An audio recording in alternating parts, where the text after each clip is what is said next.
যদি কোনো সিংহ বানরের মতো গাছে চড়তে চেষ্টা করে তাহলে কি হবে? একটা মাছ যদি মাটিতে হাঁটতে চেষ্টা করে তাহলে কি হবে? তারা বিফলই হবে। কিন্তু এরকম কেন হয়? তার কারণ হলো প্রকৃতির রচনা কিছুটা এরকম। এখানে প্রত্যেকটি ব্যক্তিকে, প্রত্যেকটি প্রাণীকে আলাদা আলাদা গুণের অধিকারী করা হয়েছে এবং সকলকে একটা সীমাও প্রদান করা হয়েছে। এবার এই যে বৃক্ষ, পশু, পাখি, এদের মধ্যে সেই ক্ষমতাই নেই যে এরা নিজেদের যাচাই করতে পারবে, নিজেদের সীমাগুলো বুঝতে পারবে, নিজেদের সদ্গুণগুলো চিনতে পারবে। এরা সেটা করতে পারবে না। কিন্তু মানুষ তো আলাদা। মানুষের কাছে সেই বিশেষ শক্তি আছে যে তারা পূর্ণরূপে নিজেদের যাচাই করতে পারবে, নিজেকে পূর্ণরূপে বুঝতে পারবে, নিজের দোষ, নিজের অপগুণ, নিজের সদ্গুণ, নিজেদের সীমাগুলো তারা বুঝতে পারবে। আর এটা অত্যন্ত গুরুত্বপূর্ণ। কথায় আছে যে যদি সাফল্য লাভ করতে হয় তাহলে নিজেকে যাচাই করে নিতে হবে। তাই নিজেকে যাচাই করুন, নিজের সাথে পরিচিত হয়ে যান এবং জীবনে কর্ম করতে থাকুন। সাফল্যের শিখরে অবশ্যই পৌঁছে যাবেন। আর ওখানে যদি যান তাহলে এই মন প্রসন্ন হয়ে অবশ্যই বলবে, রাধা রাধা। বনের মধ্যে যদি আপনি কোনো বিষাক্ত সাপ দেখেন তাহলে কি করবেন? আপনি তখনই তার থেকে দূরে পালাতে চেষ্টা করবেন। আর এটা কেন করবেন? নিজের রক্ষার্থে। এই কথা আমি নয় মেনে নিলাম, কিন্তু নিজের জীবনে এটা করেন না কেন?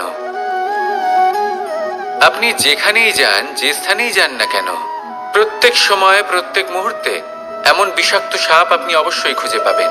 আর সেই সাপ নয় যাদের আপনি বনে খুঁজে পাবেন। এরা হলো সেই সাপ যা আপনাকে পাপ করতে বাধ্য করবে। আপনার অন্তরের বাসনা, ক্রোধ, অহংকার, লোভ, ঈর্ষা, এদের বৃদ্ধি ঘটাবে। দেখুন, বনের এই সাপ আপনাকে একবার ছেড়ে দিতেও পারে, ছোবল নাও মারতে পারে, কিন্তু এই যে পাপরূপী সাপ আছে তা অবশ্যই ছোবল মারবে।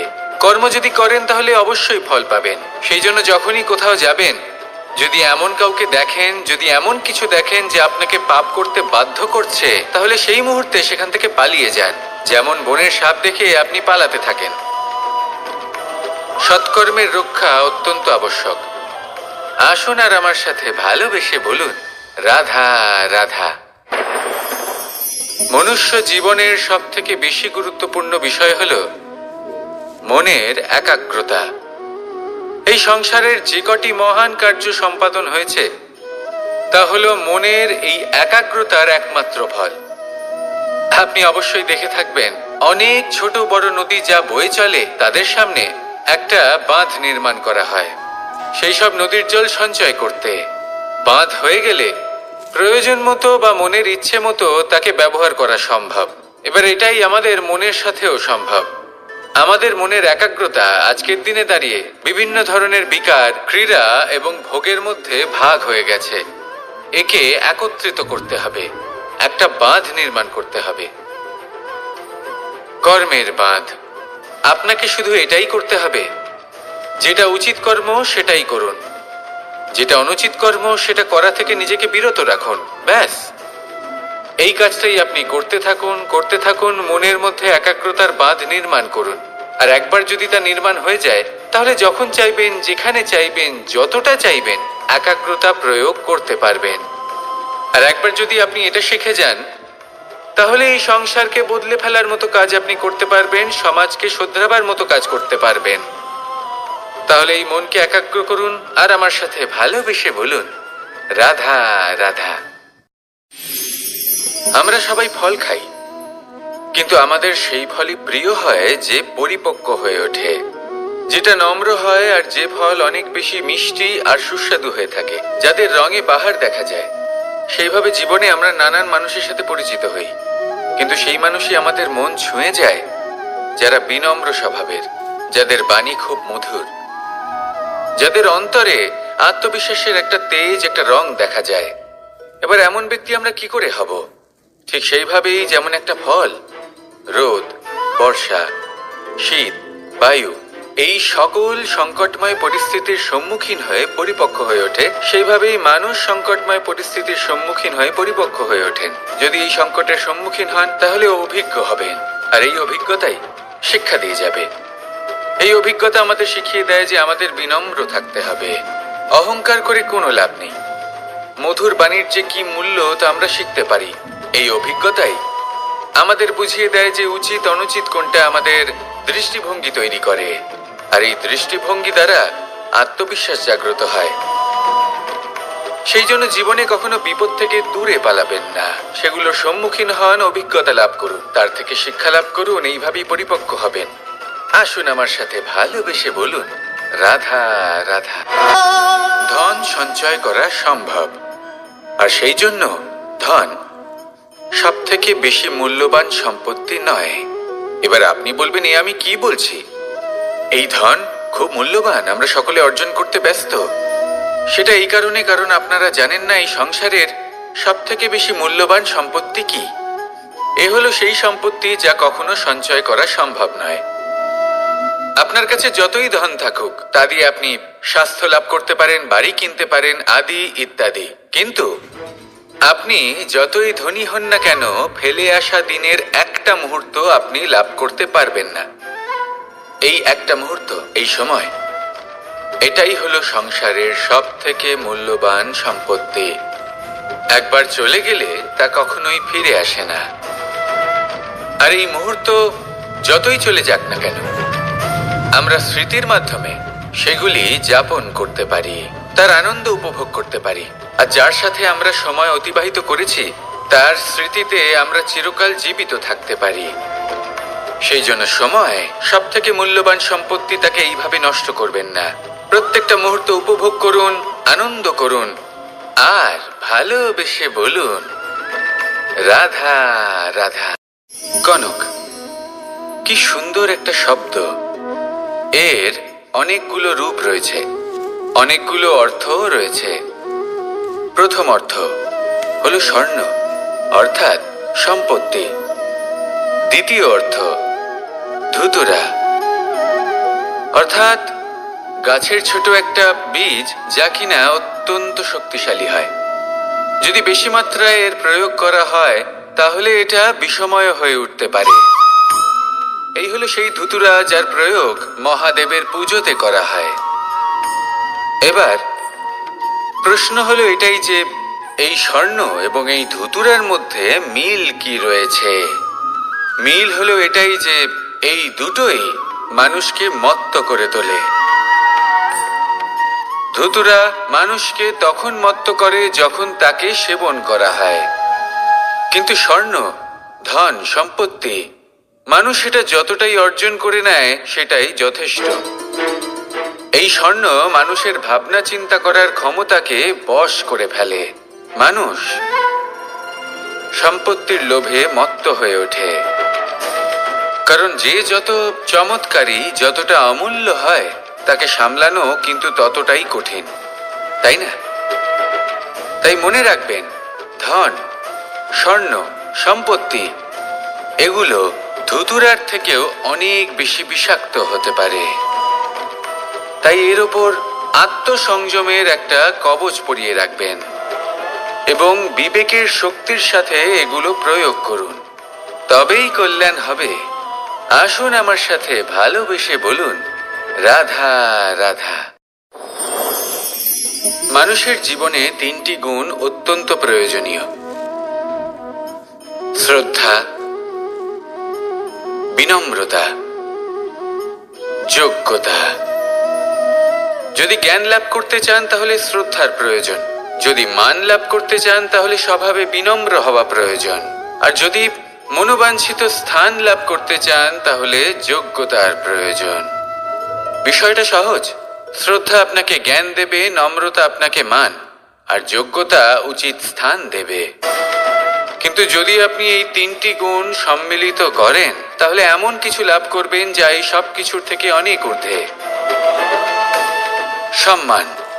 আর এ হলো সেই সম্মান যা প্রত্যেক মানুষের নিজের জীবনে লাভ করতে চেষ্টা করা উচিত, কারণ এই হলো সেই সম্মান যার কারণে আপনি চলে যাওয়ার পরেও এই সংসার আপনাকে ভালোবাসবে আর মনে রাখবে। আসুন আমার সাথে ভালোবেসে বলুন, রাধা রাধা। জীবনে গতি অত্যন্ত গুরুত্বপূর্ণ, মতিও হলো গুরুত্বপূর্ণ, এবং তার থেকেও বেশি গুরুত্বপূর্ণ হলো সঙ্গতি।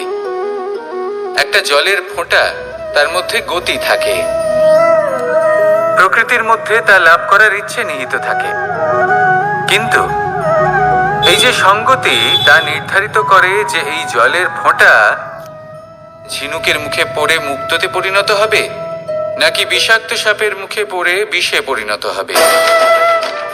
এবার দেখুন, এই জঞ্জাল স্বর্ণকারের দোকানের সামনেও থাকে, এবং জঞ্জাল একজন ব্যবসাদারের দোকানেও থাকে, কিন্তু জঞ্জাল যা স্বর্ণকারের দোকানে থাকে তা ব্যবসাদারের দোকানের জঞ্জালের থেকে অনেক বেশি মূল্যবান, কারণ তার মধ্যে সোনার কণার সঙ্গতি থাকে।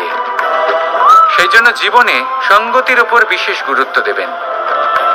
যেমন সঙ্গতি তেমনই আপনি হবেন। আসুন আমার সাথে ভালোবেসে বলুন, রাধা রাধা। প্রত্যেক প্রাণী ভালোভাবে জীবন যাপন করতে চান, এটা তাদের স্বভাবে আছে এবং ভাবাটা অনুচিত নয়। কিন্তু একটা ভালো জীবনের গুরুত্বপূর্ণ অংশ কোনটা?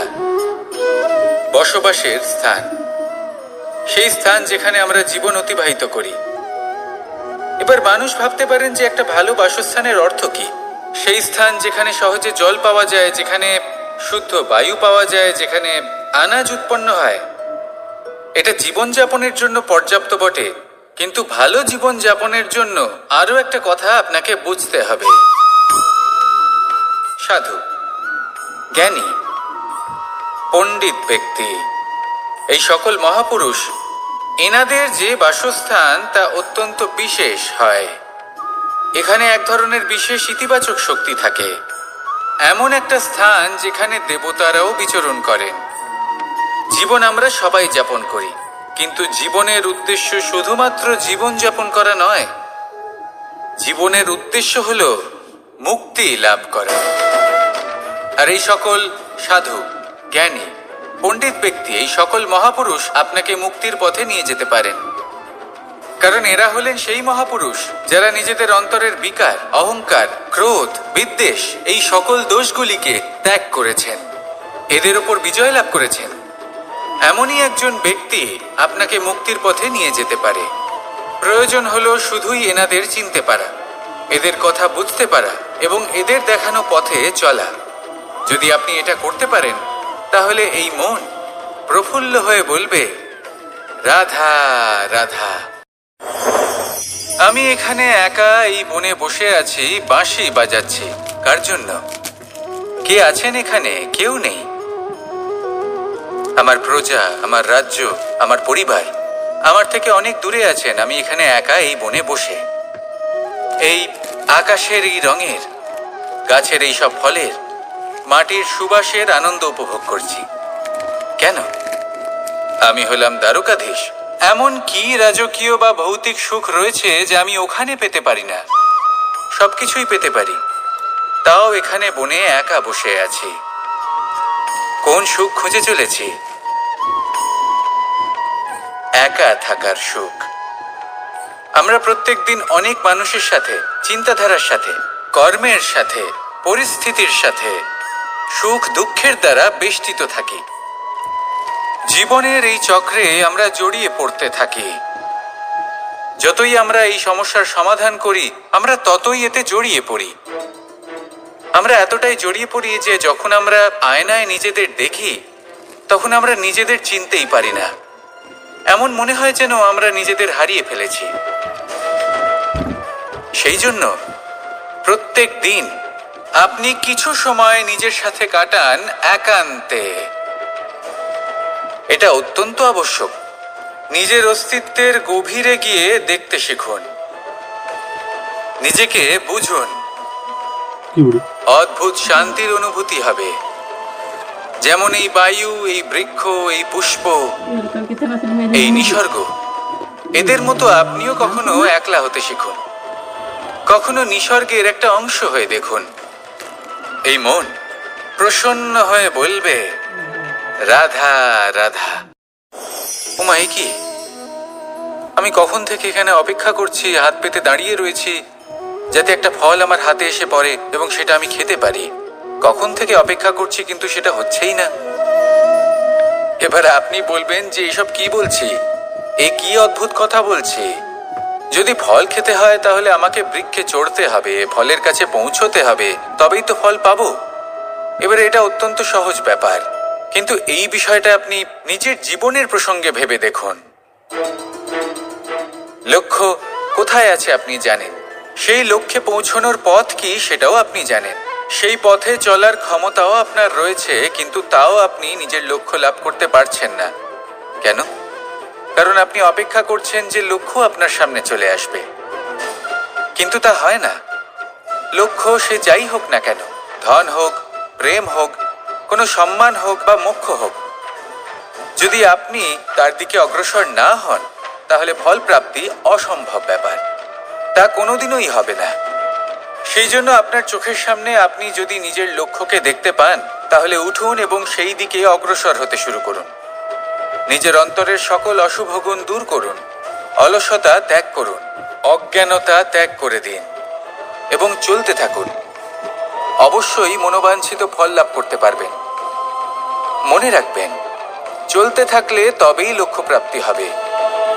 অপেক্ষার দ্বারা শুধুমাত্র মৃত্যু লাভ হবে। আসুন আমার সাথে ভালোবেসে বলুন, রাধা রাধা। আমি দ্বারকাধীশ এবং আমার সভাতে বিভিন্ন সময় বিভিন্ন ধরনের মানুষ আসেন, নিজেদের দাবি নিয়ে, নিজেদের ইচ্ছে নিয়ে। কখনো কেউ ভোজন চান, আবার কখনো কেউ ওষুধ, কখনো কেউ বস্তু চান, কেউ আবার চান বস্ত্র। কারোর জ্ঞান চাই, কারোর ধন চাই, আবার কারোর বাসস্থান। অনেক সময় আমি এই অনুরোধ, এই ইচ্ছে পূর্ণ করি না। এবার আপনি এটা ভাবতেই পারেন যে কৃষ্ণ তো তাহলে লোভী, ওর কাছে তো সবকিছুই রয়েছে, তারপরেও সে নিজের প্রজার ইচ্ছে পূর্ণ করে না, তাদের সমস্যাগুলি বুঝতে পারে না, তাদের সুখ স্বাচ্ছন্দ্য প্রদান করে না। আসল সত্য হলো এটাই যে কোনো সবল ব্যক্তি, যে কোনো গৃহস্থ ব্যক্তি যে কাজ করতে সক্ষম, তার পরিশ্রম দ্বারাই নিজের প্রয়োজনগুলি এবং ইচ্ছেগুলি পূরণ করা উচিত। এটা অত্যন্ত প্রয়োজনীয়, আর এগুলো তিনি করতে পারেন শিল্প, ব্যবসা, আচরণ অথবা জ্ঞানের ভিত্তিতে। এই পথে চলতে হবে, পরিশ্রম করতে হবে, তবেই সে কিছু অর্জন করতে পারবে। এবার এমন কোনো ব্যক্তি যার এই সব কিছুতে কোনো রুচি নেই, যে কিছুই করতে চায় না, সে কিছুই অর্জন করতে পারবে না। এবার এরকম কোনো ব্যক্তিকে যদি আমি কোনো বস্তু প্রদান করি তাহলে কি হবে? সে পরাধীন হয়ে যাবে, আর সেটা উচিত হবে না। তাহলে কি করা উচিত? তাকে পথ দেখানো, তাকে বোঝাতে হবে যে কোন পথে চলে তুমি নিজের লক্ষ্য প্রাপ্ত করতে পারবে। শিল্প, জ্ঞান, আচরণ এবং ব্যবসা, এই পথে কিভাবে চলে সেটা শেখাতে হবে, আর আমি সেটাই করি। তার ফলে কি হয়? ব্যক্তি স্বাধীন হয়ে যায়। সংসারে সে যা চাইবে তাই প্রাপ্ত করতে পারবে, কখনো কারোর থেকে কিছু চাইবার প্রয়োজন পড়বেই না। এই কথাটা সবসময় মনে রাখবেন। যখনই দান করবেন তা ভাবনা চিন্তা করে এমন ভাবে দান করবেন যাতে সামনের ব্যক্তি স্বাধীন হতে পারেন, পরাধীন নয়। আসুন আমার সাথে ভালোবেসে বলুন, রাধা রাধা। করতে শিখুন। পাণ্ডবরা বন থেকে এসেছিলেন। ওনাদের কাছে না কোনো ধন ছিল, না কোনো সম্পদ, না বিদ্যা। নিজের পরিশ্রমের দ্বারা ওনারা বিদ্যা অর্জন করেছিলেন, আর তার দ্বারাই সম্পদ অর্জন করলেন আর ধনও অর্জন করলেন। এই পাণ্ডব ছিলেন অত্যন্ত কুশল এবং শক্তিশালী।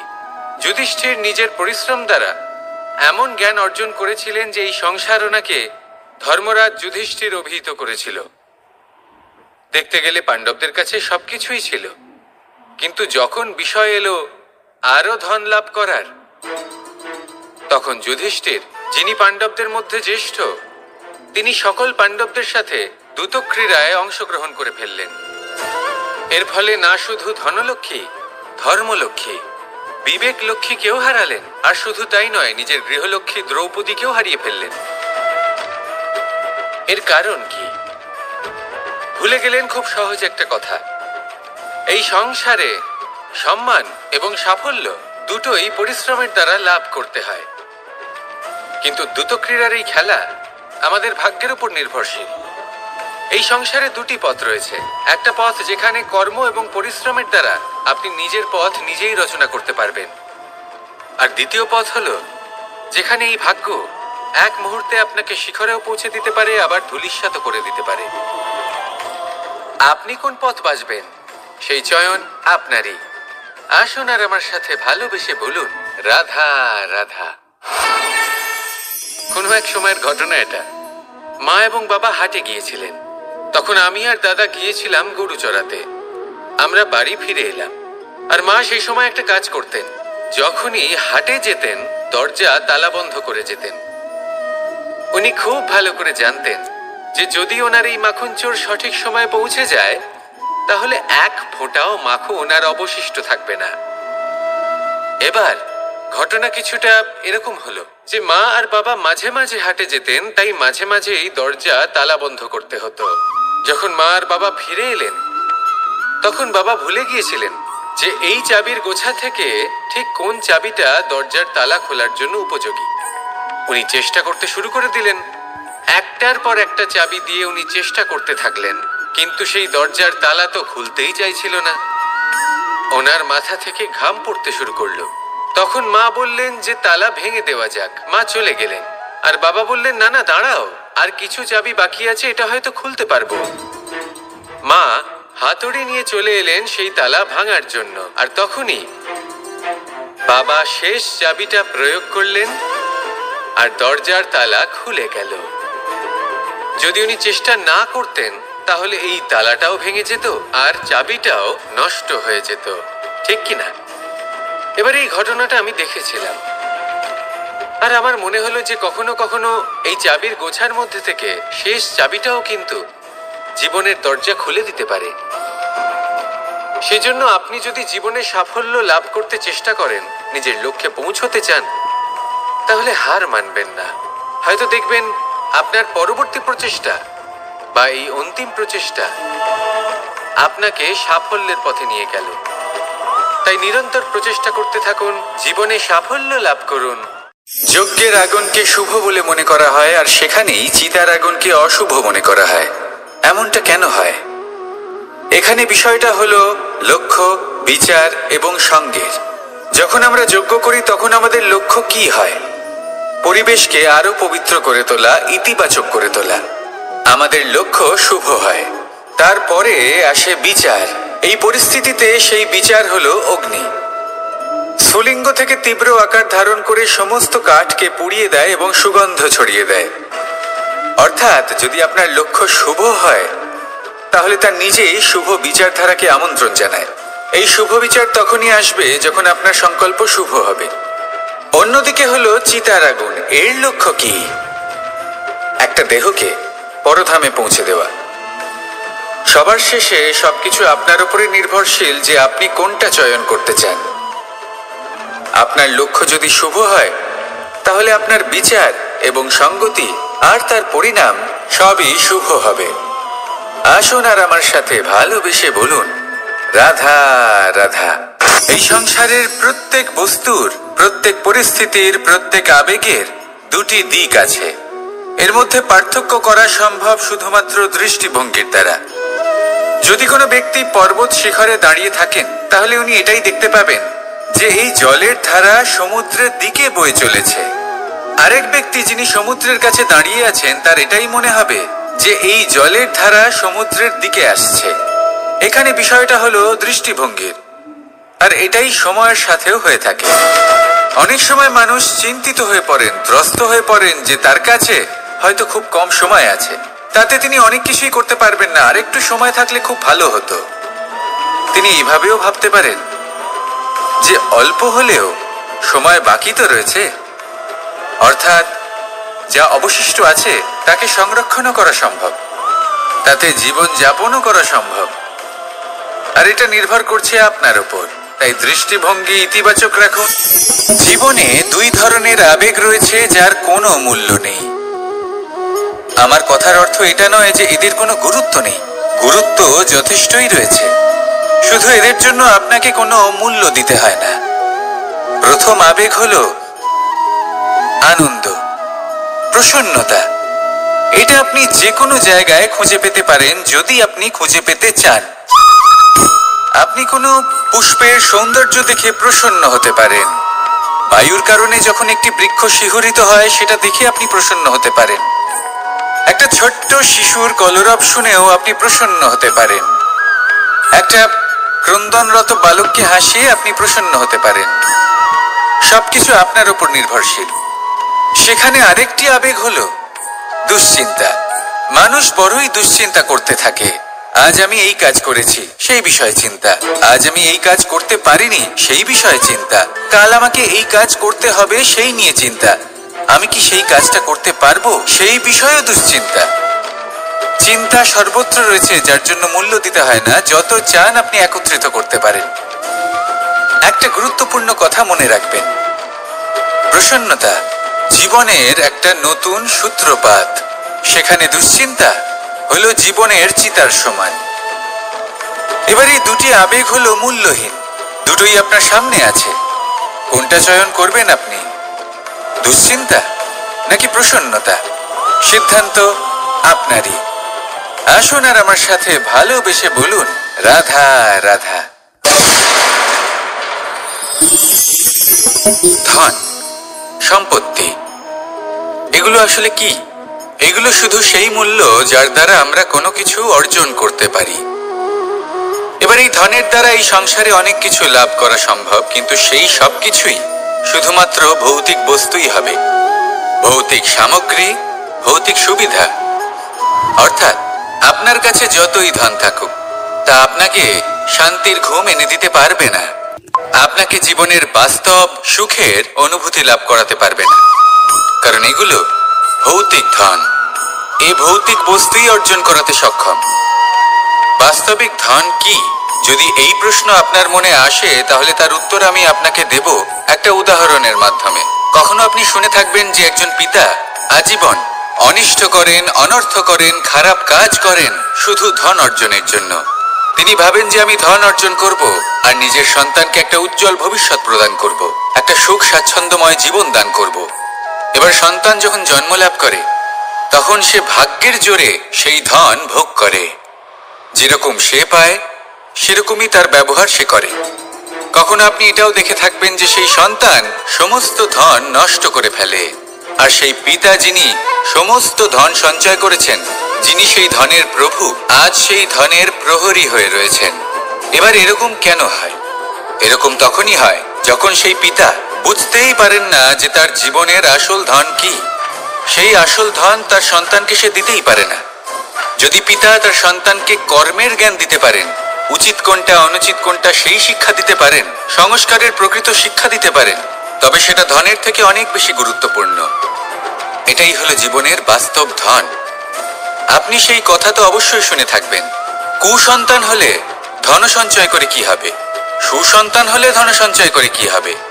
সন্তান যদি কুপুত্র হয় তাহলে সব নষ্ট করে ফেলবে, আর সন্তান যদি সুপুত্র হয় তাহলে ধন থাকুক না থাকুক সে নিজেই কর্মের পথে অগ্রসর হয়ে ধন অর্জন করবে আর নিজের জন্য এক উজ্জ্বল ভবিষ্যৎ গড়ে তুলবে। তাই সন্তানকে সম্পদ দেওয়ার আগে কর্মের জ্ঞান দান করুন, সুশিক্ষা দিন, কারণ এটাই হলো জীবনের প্রকৃত ধন। আসুন আর আমার সাথে ভালোবেসে বলুন, রাধা রাধা। একবার একটা শেয়াল বনে বিচরণ করছিল। ও একটা ছোট্ট শাবক দেখতে পেল। ও ভাবলো, আজ একেই আমি খাবার হিসেবে গ্রহণ করব। আশেপাশে দেখলো কেউ দেখছে না তো, কেউ ছিল না, আর সেই শাবকের উপর আক্রমণ করলো, যা হলো একটা ঘোর অপরাধ। বনের নিয়ম অনুসারে আপনি কখনোই শাবকের উপর আক্রমণ করতে পারেন না। তারপর এই খবরটা যখন রাজা সিংহ জানতে পারলেন, সভার আয়োজন করলেন। কিন্তু সেখানে শেয়াল বলল, আমি তো এরকম কিছু করিনি। কিন্তু যদি আপনি এরকম বলেন, কোনো প্রমাণ দিন, এর কোনো সাক্ষী আছে? তখন রাজা সিংহ পেঁচাকে ডেকে পাঠালেন, যে সেই মুহূর্তে বৃক্ষের শাখার ওপর বসেছিল, সে সব কিছু দেখেছিল। পেঁচা সব সত্যি কথা বলল, আর শেয়ালকে মৃত্যুদণ্ড দেয়া হলো। এবার এই কাহিনী আমি আপনাকে কেন শোনালাম? কারণ মানুষও কখনো কখনো এরকম কর্ম করেন যা শিয়াল করেছে। এটা ভাবেন কেউ দেখছে না, যখন আমি অনুচিত কর্ম করতেই পারি। কিন্তু না, আপনি যাই করুন না কেন, কেউ না কেউ অবশ্যই তা দেখছে। কোনো ব্যক্তি না হলেও কোনো প্রাণী, না হলে কোনো যক্ষ বা দেব বা প্রেত। যদি এনারা কেউ না দেখেন, তাহলে ধরিত্রী মাতা দেখেন, যেখানে দাঁড়িয়ে আপনি সেই কর্ম করছেন, তাই না? তাই একটা কথা সবসময় মনে রাখবেন, কে দেখছেন কে দেখছেন না সেই বিষয়ে ভাবা ছেড়ে দিন। এটা খুব সহজ কথা। আপনি যদি উচিত কর্ম করেন, উচিত ফল পাবেন। যদি অনুচিত কর্ম করেন, তাহলে আপনি অনুচিত ফল অবশ্যই পাবেন। সেই জন্য উচিত পথে চলতে থাকুন, উচিত কর্ম করতে থাকুন, আর আমার সাথে ভালোবেসে বলুন, রাধা রাধা। আমরা সবাই জীবনে নিজের জন্য সবচেয়ে ভালোটাই চাই, সবচেয়ে ভালো সুবিধে পেতে চাই, সবচেয়ে বেশি সম্মান পেতে চাই। কিন্তু সবার পক্ষে এই সব পাওয়া কি সম্ভব? হ্যাঁ, নিশ্চয়ই। শুধু একমাত্র বাধা সময়। আমাদের জীবনের কোনো স্থায়িত্ব নেই। তাই যদি সময়ের সদ্ব্যবহার করেন, তাহলে একটু সুবিধে হতে পারে। এবারে দেখুন, যাদের সবসময় স্বপ্ন দেখতে ভালো লাগে, তার জন্য রাত্রি কম পড়ে যায়। আর যারা স্বপ্ন পূরণ করতে চান, তাদের জন্য দিন কম পড়ে যায়। যারা সম্মান পেতে চান, তাদের জন্য সব সময় পরোপকার কম পড়ে যায়। আর যারা জ্ঞান অর্জন করতে চান, তাদের জন্য মনোসংযোগ। জীবনে যদি নিজের লক্ষ্যে পৌঁছতে চান, তবে সময়ের বিভাজন আপনাকে ঠিক করতেই হবে। মনে রাখবেন, রাধা রাধা। লোকে বলে জীবনে মেলামেশা করা অত্যন্ত আবশ্যক। এতে সম্পর্কের আধারও হয়, আবার ব্যবসাও চলে।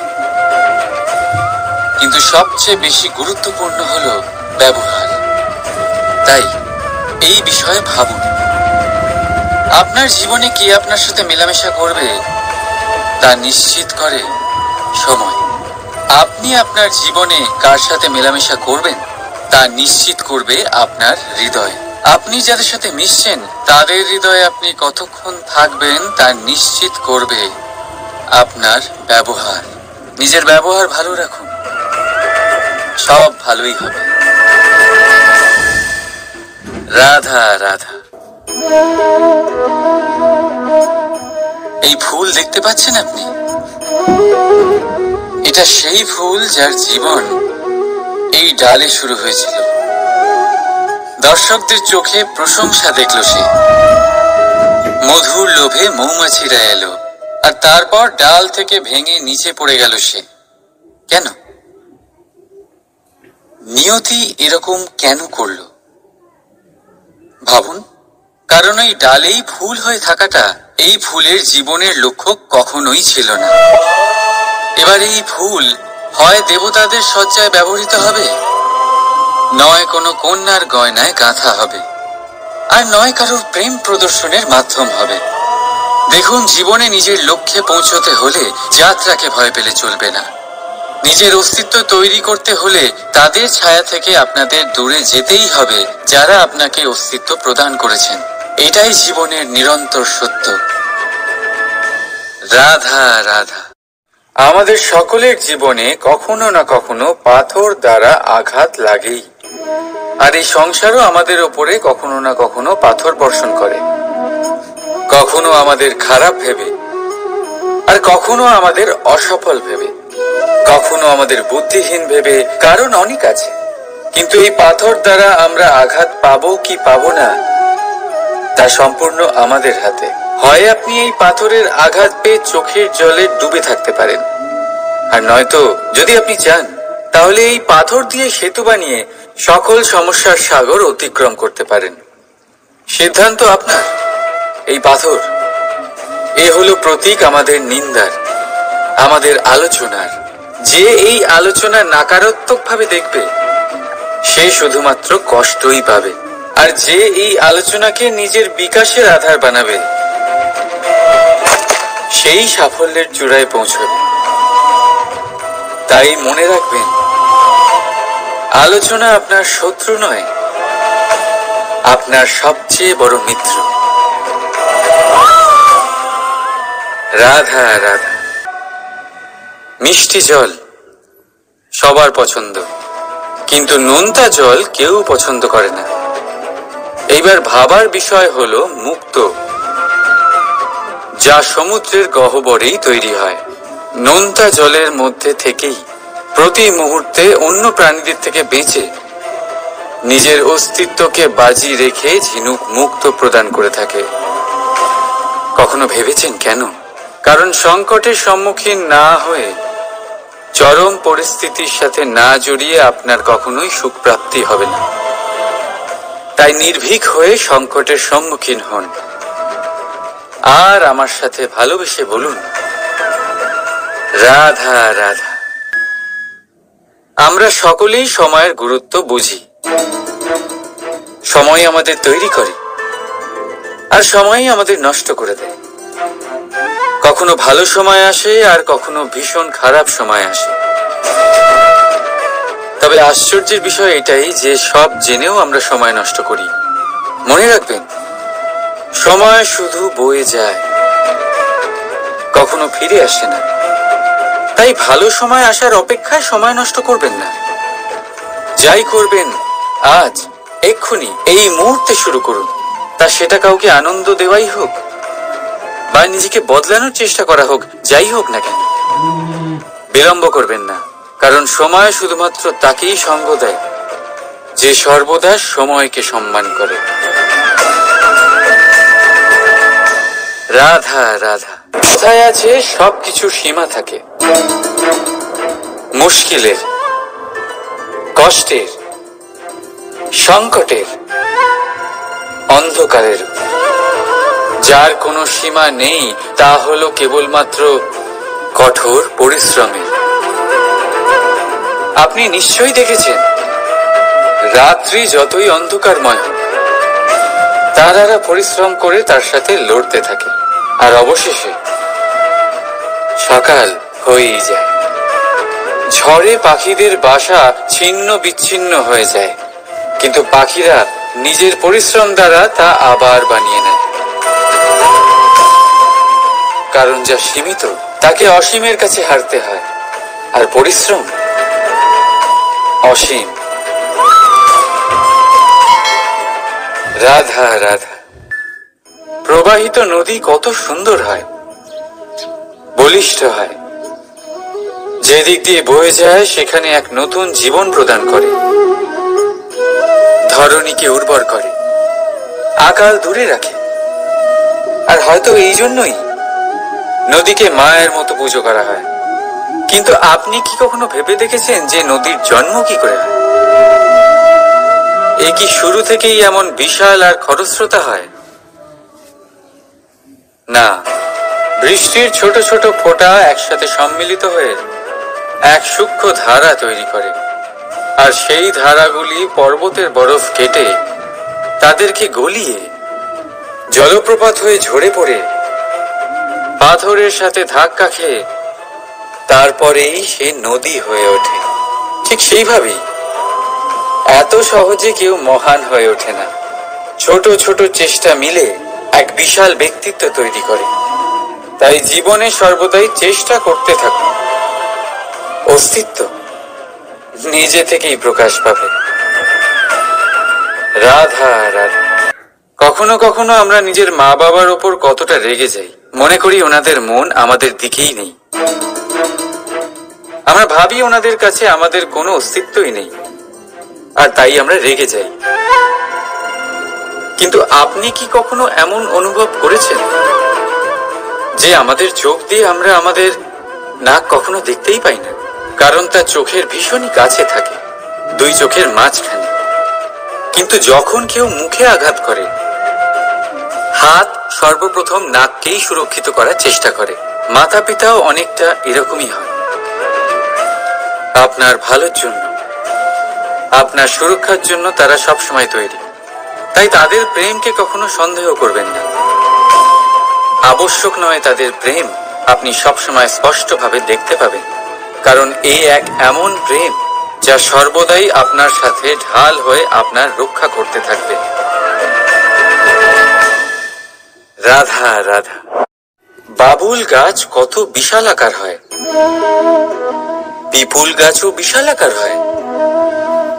কিন্তু আপনি কি কখনো ভেবে দেখেছেন যে কেন বাবুল গাছ কেটে তা ব্যবহার করা হয়, আর কেনই বা পিপুল গাছকে পুজো করা হয়? এই জন্যই, কারণ পিপুল গাছ তার নিচে বসে থাকা পথিককে ছায়া প্রদান করে, নিজের ডালে অসংখ্য পাখিদের আশ্রয় দিয়ে থাকে, কাউকে কাঁটা ফুটিয়ে দূরে সরায় না, বরং তাকে শীতল ছায়া দিয়ে তার ক্লান্তি দূর করে। এই সংসারে যদি আপনি সম্মান পেতে চান, তবে পিপুল গাছের মতোই হতে হবে। কিছু দিতে শিখুন, আনন্দ, সুখ, শীতলতা দান করতে শিখুন, আর কাঁটার মতন কাউকে কখনো কষ্ট দেবেন না। সম্মান স্বয়ং হেঁটে আপনার কাছে আসবে। আর মন প্রসন্ন হয়ে বলবে, রাধা রাধা। লোভ আপনার অন্তরের আরো একটা শত্রু। দেখতে গেলে এটা একটা শব্দ, একটা সংস্কৃত শব্দ, লব ধাতু থেকে উৎপন্ন হয়েছে। এর অর্থ কিছু লাভ করা। কিছু লাভ করা অনুচিত নয়, আরো কিছু লাভ করাও অনুচিত নয়, কিন্তু সব থেকে বেশি আমি লাভ করব, আমি আরো চাই, আরো বেশি চাই, আরো বেশি পেতে চাই, এটাই হলো লোভ।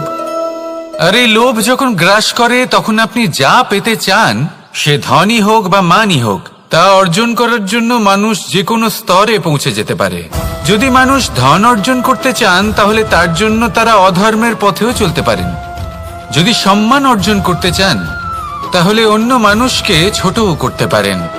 শেষ পর্যন্ত আপনার এটা মনে হতে পারে যে যদি একটু অল্পই প্রাপ্ত করতাম, কিন্তু ভালোবেসে প্রাপ্ত করতাম, এই জীবন আরো অনেক বেশি সুখী হতো।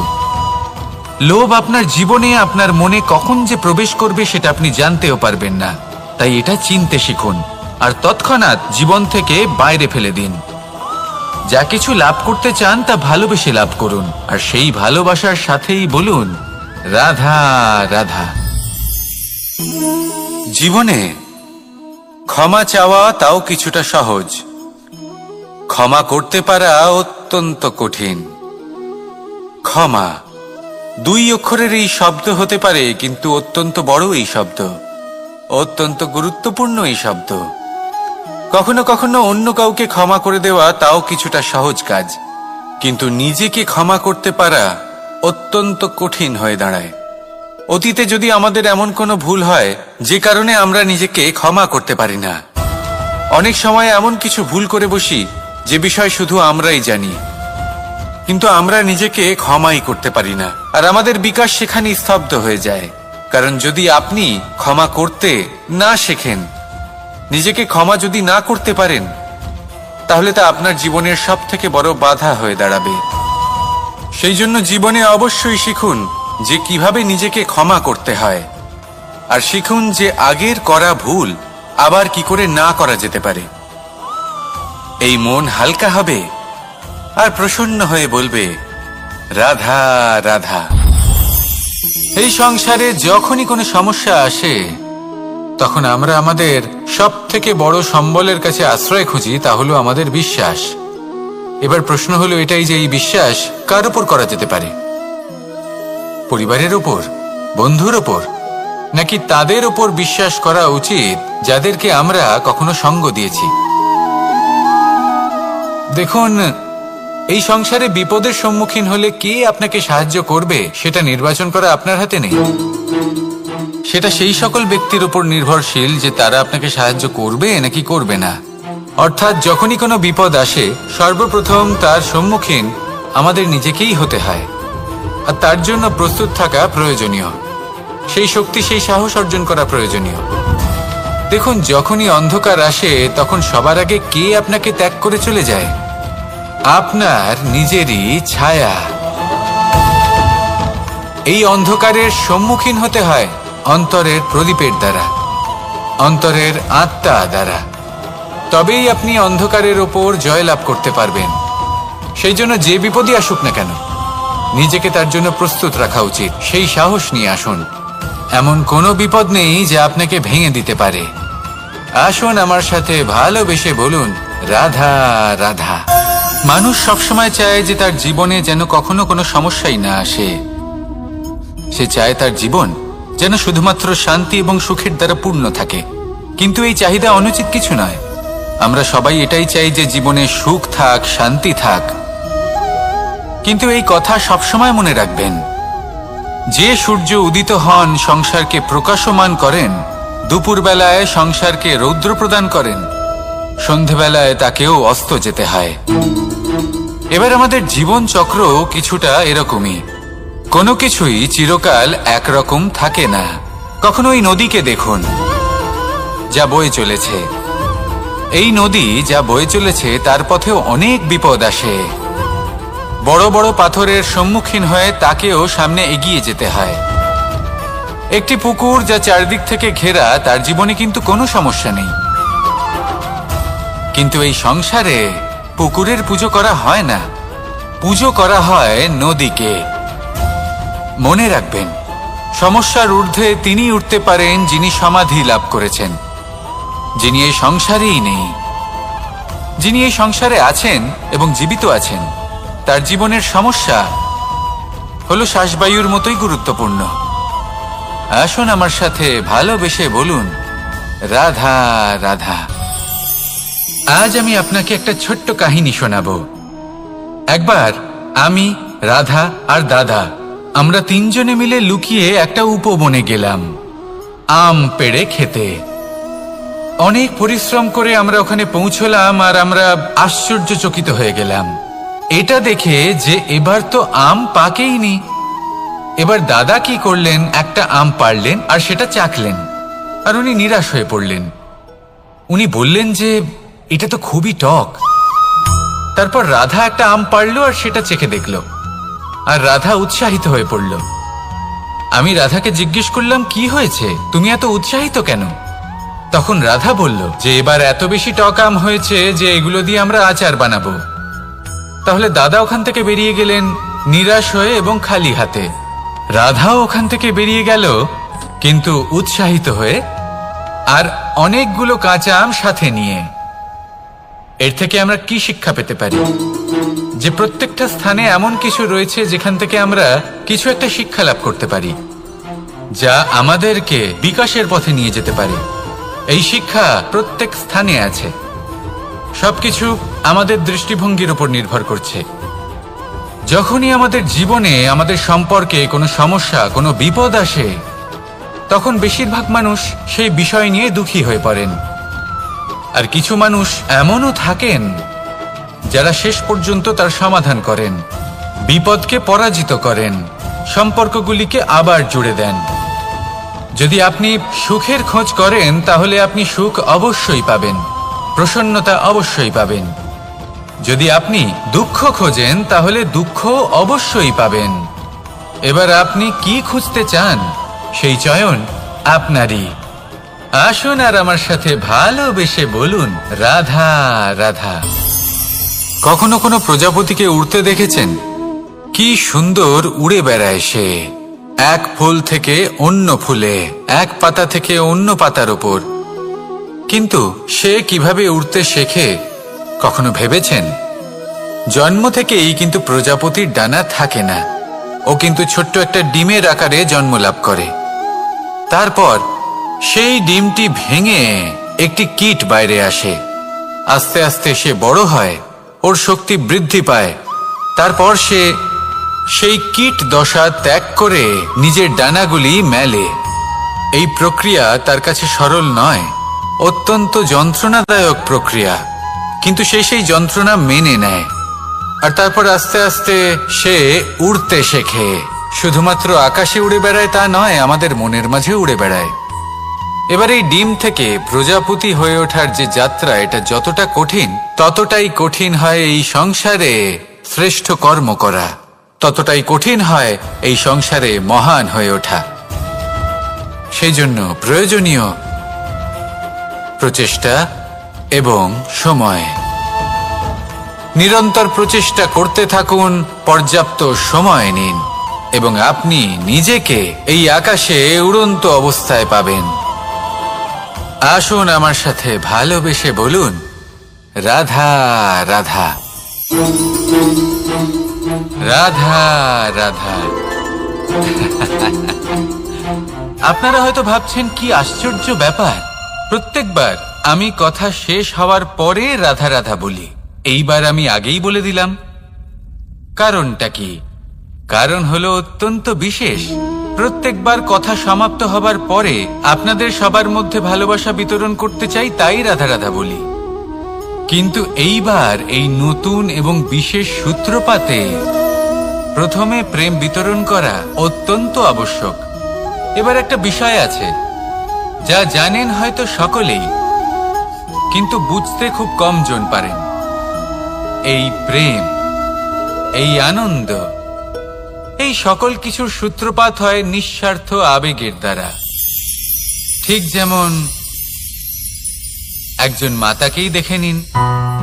যখনই একজন মাতা সন্তানকে জন্ম দেন, তখন এই সংসার ভুলে যায় যে তার জন্য এটা একটা নতুন জন্ম। কারণ একজন নারী তখন একজন মাতৃরূপে নতুন ভাবে জন্ম নেন।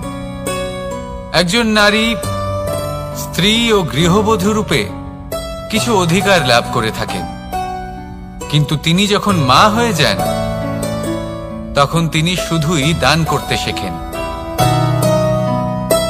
নিজের সন্তানের জন্য কত কিছুই না করেন, তাকে বাৎসল্যের সাগরে ভাসিয়ে নিয়ে যান। এই সংসারে রাজকুমার জন্ম নিতেই পারেন, তাকে রাম এবং লক্ষ্মণ কিন্তু মায়েরাই বানিয়ে তোলেন। একজন গোয়ালা জন্ম নেয়, তাকে দ্বারকাধীশ একজন মাই বানিয়ে তোলেন।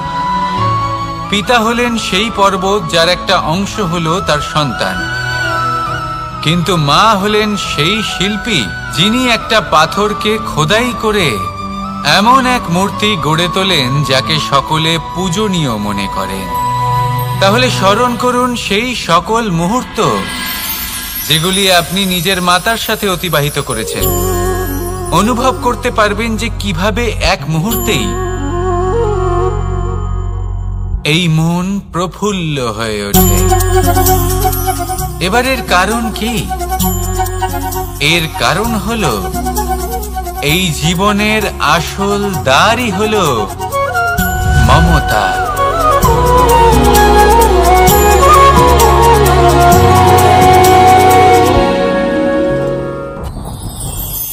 যত শক্তিশালী এই মন, তত শক্তিশালী এই শরীরও।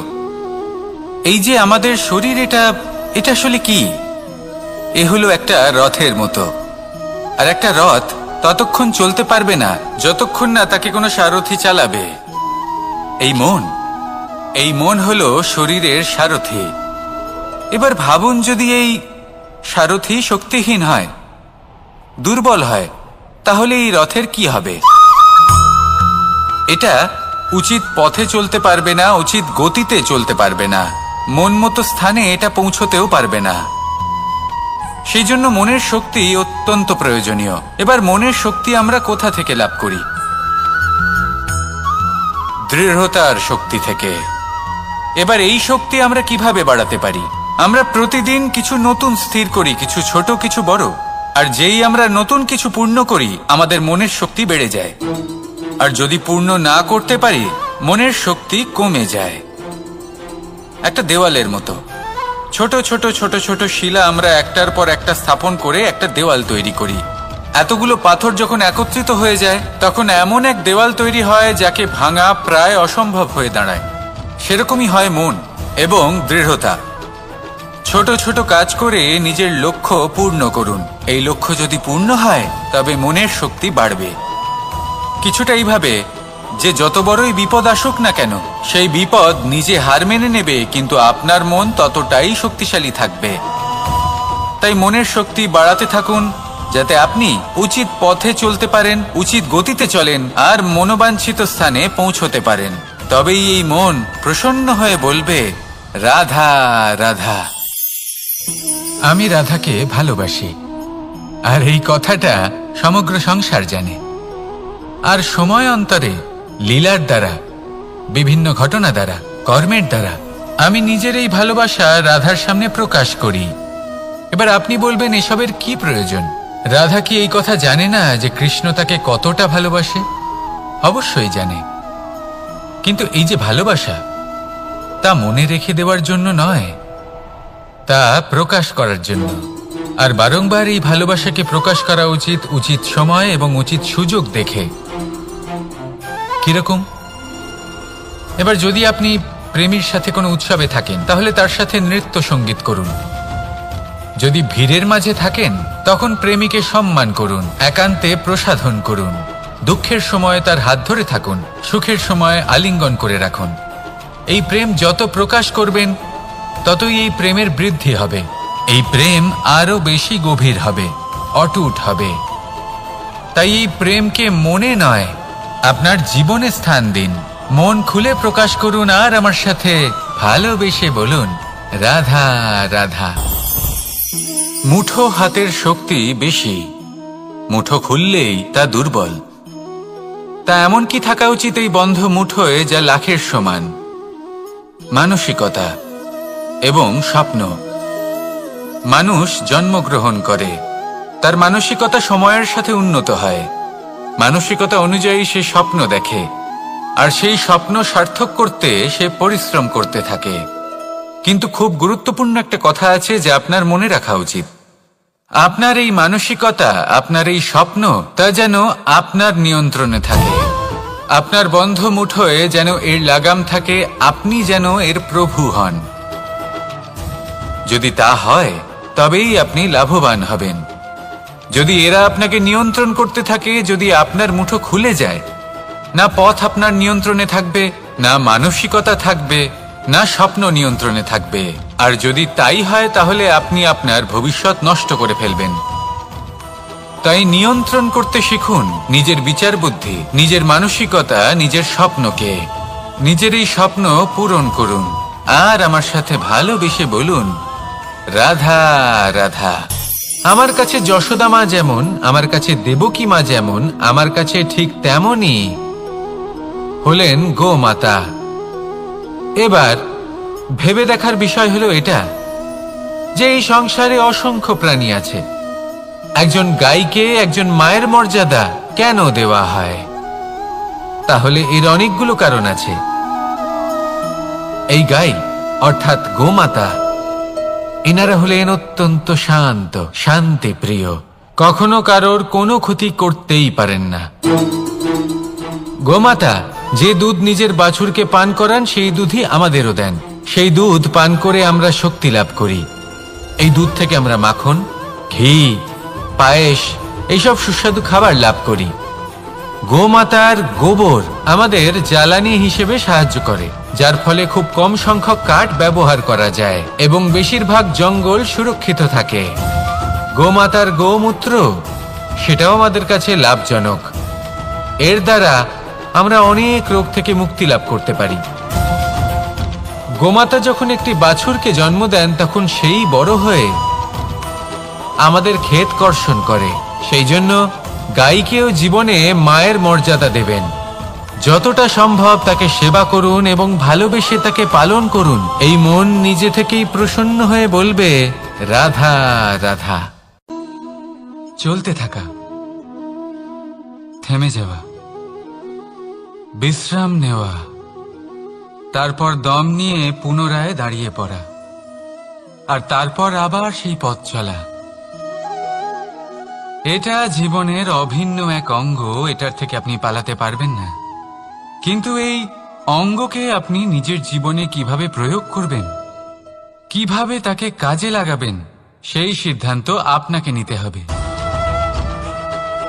যারা হেরে যান তারাও জীবনে থমকে যান, আবার যারা জেতেন তারাও দাঁড়িয়ে পড়েন। যারা হেরে যান তারা হাঁপিয়ে দাঁড়িয়ে পড়েন, যারা জিতে যান তারা দাঁড়িয়ে পড়েন সেই সর্বোচ্চ স্তরে পৌঁছে গিয়ে। এবার দাঁড়াতে তো আপনাকে হবেই, তা হতেই হবে। কিন্তু কখন কিভাবে দাঁড়াবেন, ক্লান্ত হয়ে নাকি সর্বোচ্চ স্তরে পৌঁছে গিয়ে, সেই সিদ্ধান্ত আপনার। অবশ্যই দাঁড়িয়ে পড়ুন, কিন্তু ক্লান্ত হয়ে নয়, কারণ আপনাকে পুনরায় দাঁড়িয়ে পড়তে হবে, পুনরায় যাত্রাপথে এগোতে হবে এবং সর্বোচ্চ স্তরে পৌঁছতেই হবে। রাধা রাধা। স্বপ্ন, আমরা জীবনে স্বপ্ন দেখতে থাকি, সেটা পূরণ করার পূর্ণ প্রয়াস করে থাকি।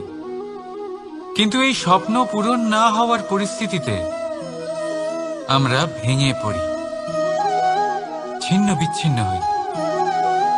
আর তারপরেই বোঝা আমরা আগামী প্রজন্মের ওপর রীতিমতো চাপিয়ে দিই। আমরা এটাই মনে করি যে আমরা যেটা হতে পারিনি সেটা আমাদের সন্তান অবশ্যই হবে। আমরা যা কখনো পাইনি আমাদের সন্তান অবশ্যই তা পাবে।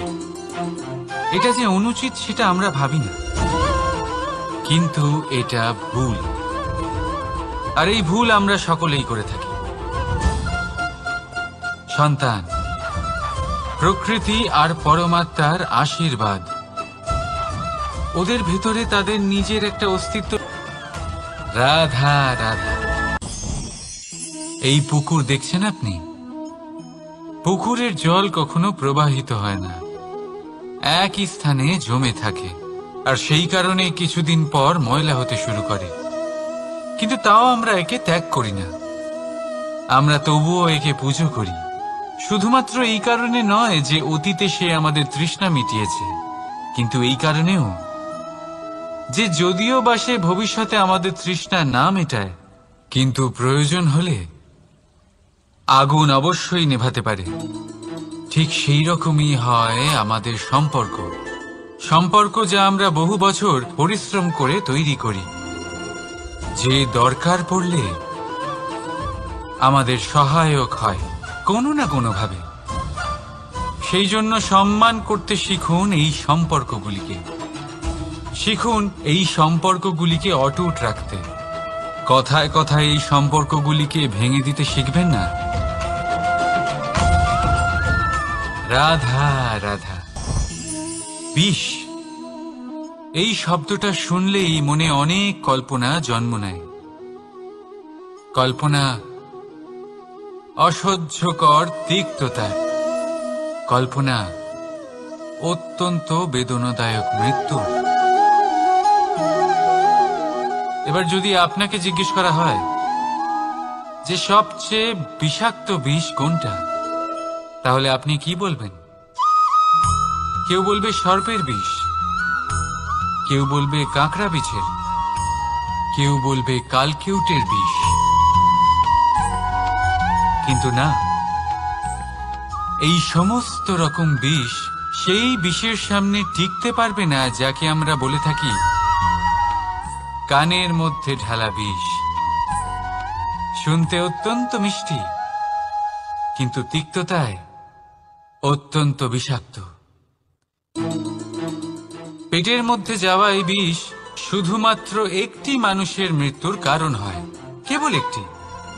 কিন্তু কানের মধ্যে ঢালা এই বিষ একাধিক সম্পর্কের নাশ করতে পারে। আর এটাতে সেই ব্যক্তির ভুল নেই যে আপনার কানে বিষ ভরেছে, আপনি তাকে দোষ দিতে পারেন না। এখানে দোষ আপনার নিজের, যে এই বিষকে আপনি নিজের উপরে প্রভাব ফেলতে দিয়েছেন, এই বিষকে সুযোগ দিয়েছেন আপনার ক্ষতি করতে। এটা আপনার ভুল। সেই জন্য কুমন্ত্রণায় কখনো কান দেবেন না। আপনার মনে ভালোবাসার দৃঢ়তা জাগিয়ে তুলুন আর নষ্ট করে দিন এই সংসারের সমস্ত বিষের প্রভাবকে। রাধা রাধা। জীবন, আমাদের এই জীবন সুখ আর দুঃখ, এই দুইয়ের মিশ্রণ। এদের সংমিশ্রণই জীবনের ভারসাম্য বজায় রাখে। এখন এই সুখ, সুখ এমন এক বস্তু যাকে সবাই খুঁজে চলেছে। দুঃখ এমন এক অনুভূতি যা সবার কাছে আছে। আমাদের প্রত্যেকের জীবনে সুখ আর দুঃখ আসতে থাকবে আর যেতেও থাকবে, এটা অবশ্যই জীবনে থাকবে। কিন্তু সফলতা, এটা সবার জীবনে আসে না। কেন? কারণ এই সফলতা সুখ আর দুঃখের দ্বারা প্রাপ্ত হয় না। সফলতা প্রাপ্ত হয় নিজের উপরে বিশ্বাস করতে থাকলে। আকাশের ওই সূর্যকে দেখুন, সূর্যের বিশ্বাস আছে নিজের উপর যে সে সমস্ত জগৎকে আলোকিত করতে পারবে, নিজের প্রথম রশ্মি দিয়ে অন্ধকারকে দূর করতে পারবে। সূর্য এই বিশ্বাস নিয়েই আসে, আর কিছুক্ষণের মধ্যেই সমস্ত সংসার থেকে অন্ধকারকে বিনাশ করে ফেলে সে। তাহলে মনে রাখবেন, এই সুখের আভাস, এই দুঃখের অনুভূতি আসতেও থাকবে আর যেতেও থাকবে। শুধু নিজের উপরে বিশ্বাস রাখুন, তারপর দেখবেন এই সফলতা আপনার দাস হয়ে থাকবে। রাধা রাধা। চাঁদ কত শ্রেয়, শুভ্র, কত সুন্দর। কিন্তু যদি আপনি মনোযোগ সহকারে দেখেন তাহলে দেখবেন এই চাঁদেও দাগ আছে। আর এই দাগগুলি থাকার কারণে কি এই চাঁদের মাহাত্ম্য কখনো কমে যায়? কখনো নয়। এর কারণ হলো চাঁদের নিরন্তর চেষ্টা। একবার এই আকাশে দেখুন, এই অন্ধকার সবসময় চেষ্টা করে চাঁদকে ঢেকে দেওয়া, কিন্তু এই চাঁদ সবসময় এই অন্ধকারের সাথে লড়াই করতে থাকে। অমাবস্যা থেকে শুরু করে চাঁদের এই যাত্রা পূর্ণিমা অবধি পৌঁছেই যায়। আর তাই এই চাঁদের পুজো করা হয়, এই কারণে এই চাঁদকে মাহাত্ম্য দেওয়া হয়। এইভাবেই যদি আপনার মধ্যে কোনো দোষ থাকে, কোনো খারাপ কিছু থাকে, তাহলে সেটা কোনো বড় ব্যাপার নয়। চেষ্টা করুন সেটাকে শুধরে নেওয়ার, কিন্তু সেই কারণে নিজেকে খারাপ মনে করা, এটা অনুচিত। নিজের ভুলগুলো, নিজের দোষগুলো, নিজের খারাপ দিকের কথা ভুলে আপনি এই সংসারের ভালোর দিকে প্রস্থান করেই দেখুন না। আপনি দেখবেন আপনার অন্তরের তেজ ঠিকরে বেরোচ্ছে। রাধা রাধা। এই পিঁপড়েদের দেখছেন আপনি? সবাই একই রকমের। এদের মধ্যে তফাৎ খুঁজে বার করা অসম্ভব। মনে হয় যেন ওদের আলাদা আলাদা অস্তিত্বই নেই। কিন্তু যদি আপনি মন দিয়ে দেখেন তাহলে দেখবেন প্রতিটা পিঁপড়ের আলাদা কাজ নির্ধারিত, তাদের আলাদা অস্তিত্ব আছে। কেউ বাড়ি বানানোর জন্য মাটি সংগ্রহ করতে পটু, কেউ ঢিপি বানাতে পটু, কেউ খাবার খোঁজায় পটু, আবার কেউ সেই খাবার আনায় পটু। ঠিক সেরকমই হয় মানুষেরা। মনে হতেই পারে সবাই একই রকম, কিন্তু প্রতিটা মানুষের ব্যক্তিত্ব, প্রতিটা মানুষের অস্তিত্ব ভিন্ন হয়। আর সত্যি কথা বলতে কি, প্রতিটা মানুষের ভিন্নতাই আমাদের প্রগতির দিকে নিয়ে যায়। ভাবুন, যদি আপনাকে কারোর সাথে হাত মিলিয়ে চলতে হয়, তাহলে আপনাকে আপনার সোজা হাত তার উল্টো হাতে ধরে এগোতে হবে। এটাই সৃষ্টিকর্তার সৃষ্টির নিয়ম। ভিন্নতা, এই ভিন্নতাকে আশীর্বাদ ভেবে চলুন, এতে কোনো খারাপ নেই। রাধা রাধা।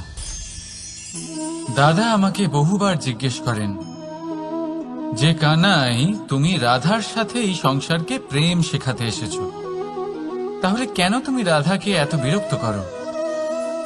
কেন ও তোমাকে বিরক্ত করে? কেন এই ঝগড়াঝাটি হয়? কেন এই টানাপোড়েন চলে? এবার এটার উত্তর আমি কিছুটা এইভাবে দিতে চাই। পিঁপড়ে সেই বাড়িতেই প্রবেশ করে যেখানে মধু উপস্থিত আছে। যদি আপনার বাড়িতে মধু থাকে, কোনো মিষ্টি জিনিস থাকে, মিষ্টত্ব থাকে, তাহলে পিঁপড়ে সেখানে অবশ্যই প্রবেশ করবে। ঠিক এইরকমই হয় আমাদের সম্পর্ক। এর মধ্যে ছোটখাটো ঝগড়াঝাটি, টানাপোড়েন, রাগ করা, মন ভাঙানো, এই সব তো চলতেই থাকে। বিশেষ করে সেই সম্পর্কগুলিতে যেখানে মিষ্টত্ব আছে। মনে রাখবেন, যেই সম্পর্কে কোনো খুনসুটি নেই, রাগ করা, মান ভাঙানো নেই, কোনো ছোটখাটো ঝগড়াঝাটি নেই, সেই সম্পর্ক শুধুমাত্র মস্তিষ্ক দিয়ে পালন করা হচ্ছে, মন থেকে নয়। তাই মন থেকে ভালোবাসতে শিখুন। আর এই ছোটখাটো ঝগড়াঝাটির, এই অম্ল মধুর খুনসুটির আনন্দ উপভোগ করুন, কারণ এতেও ভালোবাসা আছে। রাধা রাধা। এই পুস্তক বড়ই কাজের জিনিস। কাহিনী হোক, কবিতা হোক, স্মৃতি হোক, এতে যাই লিখে দেবেন তা ভবিষ্যতের পুঁজি হয়ে যাবে। কিন্তু যদি কখনো এমন হয় যে এই পুস্তক ময়লা হয়ে যায়, বা যদি কোনো পাতায় আপনি ভুল করে কালি ফেলে দেন, বা কোনো বাক্য লিখতে গিয়ে আপনি ভুল করে ফেলেন, তাহলে আপনি কি করেন? সেই পুস্তক কি আপনি তুলে ফেলে দেন? না, তাই তো। শুধু একটা পাতা ছিঁড়ে ফেলেন, যাতে সেই পুস্তক সঠিক থাকে, সুন্দর হয়ে ওঠে। এই পুস্তকের মতোই হয় আমাদের সম্পর্ক। তার সেই এক পাতা, একটা ভুল। তাই যে কোনো সম্পর্কে যদি কারোর কোনো ভুল হয়ে গিয়ে থাকে, তাহলে সেই ভুলকে সম্পর্ক থেকে দূরে করা সঠিক হবে। সেই ভুলকে ভুলে যাওয়াই সঠিক হবে। সেই সম্পর্ক ভাঙা নয়, সেই সম্পর্ক সামলে রাখুন। কারণ ভুল তো সবার দ্বারা হয়। যদি এরকম করেন, তবেই জীবনরূপী পুস্তক আরো সুন্দর হয়ে উঠবে। একে অপরকে ক্ষমা করতে শিখুন। একে অপরের ভুলকে ভুলে যেতে শিখুন। তারপর দেখবেন এই জীবনে আরো আনন্দ আসবে, আর এই সম্পর্ক নিঃশ্বাস নিতে থাকবে। রাধা রাধা।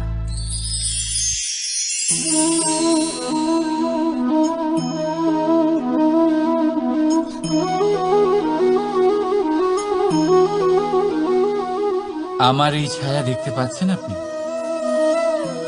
প্রকাশের স্রোত যখন মধুর আর দূরে থাকে, তখন এই ছায়া লম্বা হয়ে যায়। কিন্তু যেই প্রকাশের স্রোত মাথার উপরে চলে আসে, এই ছায়ার আকার ক্রমশ ছোট হতে থাকে, আর অন্ধকারে তো এই ছায়া বিলুপ্ত হয়ে যায়। কিছুটা এরকমই হয় আমাদের অহংকার। সুখের আগমন হলে, বৈভবের উপলব্ধিতে এটা বাড়তে থাকে। কিন্তু যেই সংকটের তাপ বেড়ে ওঠে, অহংকার ছোট হতে থাকে। আর যখন সংকটের এই অন্ধকার আমাদের চারিদিক থেকে ঘিরে ধরে, তখন এই অহংকার আমাদের ছায়ার মতোই বিলুপ্ত হয়ে যায়। কেউ নয়, এই আত্মসম্মান নয়, এ হলো অহংকার। আর অহংকার আর কিছুই নয়, শুধু পতনের দিকে প্রথম পদক্ষেপ। আর এই জীবনে পতনের দিকে নয়, প্রেমের দিকে এগিয়ে যান। আর আমার সাথে ভালোবেসে বলুন, রাধা রাধা। আপনি কি কখনো ফলে ফুলে পরিপূর্ণ বৃক্ষ দেখেছেন? তার ডালগুলো কিরকম স্বাধীনভাবে বেড়ে ওঠে। কিন্তু যদি এই ডালগুলো মূলের সাথে ঠিকভাবে যুক্ত না থাকে, সেই বৃক্ষের মূলগুলি গভীর না হয়, তাহলে কি হবে? তাহলে কি সে সেই সব সুবিধা পাবে? কখনোই নয়। সেই বৃক্ষের ডাল পড়ে যাবে, সেই বৃক্ষ ভূমিষ্ঠ হয়ে যাবে।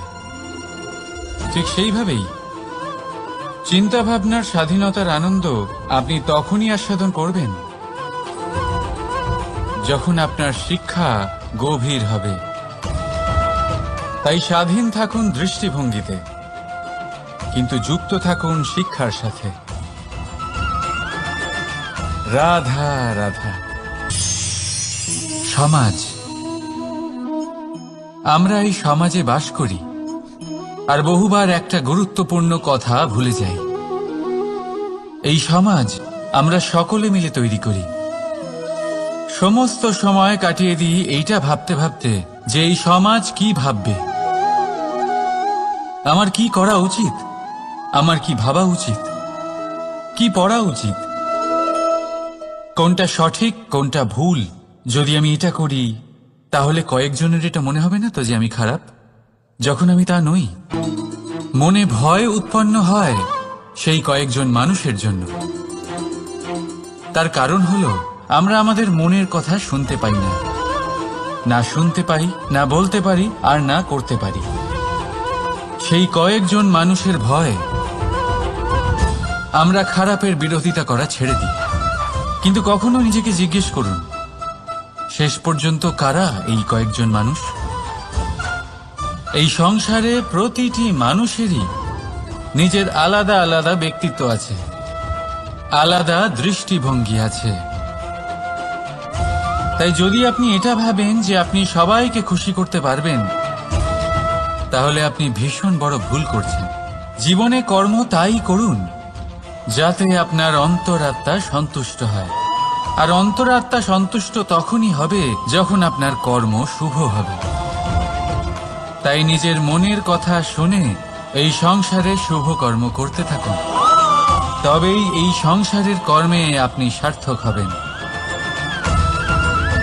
রাধা রাধা। এই পাতাকে দেখুন, কত কোমল, কত শীর্ণ। যদি এর উপরে একটুও জোর খাটান বেঁকে যাবে। পাতা তো এরকমই হয়, একটু জোর খাটালেই তা বেঁকে যায় এদের নমনীয়তার জন্য। কিন্তু ওদের এই নমনীয়তার জন্য ঝড়ে বিপর্যয়ে ওরা ভেঙে পড়ার থেকে বেঁচে যায়। যদি এদের বদলে কোনো দৃঢ় বৃক্ষ হয়, তখন হাওয়ার তীব্র গতি সে সহ্য করতে পারে না, তার সম্মুখীন হতে পারে না, ভেঙে পড়ে যায় সে। ঠিক সেই রকমই হয় আমাদের সম্পর্ক। যদি এর মধ্যে সেই নমনীয়তা না থাকে, অহংকারের দৃঢ়তা থাকে, সেই সম্পর্ক নষ্ট হয়ে যায়। তাই আনুন এই নমনীয়তা আপনার সম্পর্কে, যাতে কাল যদি কোনো সমস্যা এসে দাঁড়ায়, এই সম্পর্ক যেন না ভেঙে যায়। একবার ওই আকাশের দিকে তাকান, সূর্য চন্দ্রকে দেখে নত হয়ে যায়, আর আমরা তো সাধারণ মানুষ। তাই সম্পর্ক নিচু করবেন না, সম্পর্কের সামনে নত হতে শিখুন। রাধা রাধা। প্রেম, আমরা সকলে প্রেম করি, প্রেম পাওয়ার চেষ্টা করতে থাকি। আর এমনও অনেক মানুষ আছেন যারা প্রেম অর্জন করেও ফেলেন, কিন্তু সেখান থেকে শুরু হয় এক নতুন অধ্যায়ের। আচমকা দুই প্রেমীর কিছু অনুচিত বলে মনে হতে থাকে। আচমকা দুজনে নিজেদের অস্তিত্ব নিয়ে বিচলিত হতে থাকেন। এবার এমন হলে কি করা যেতে পারে? দেখুন,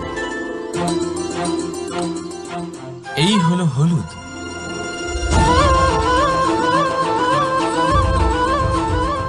আর এই হলো চুন।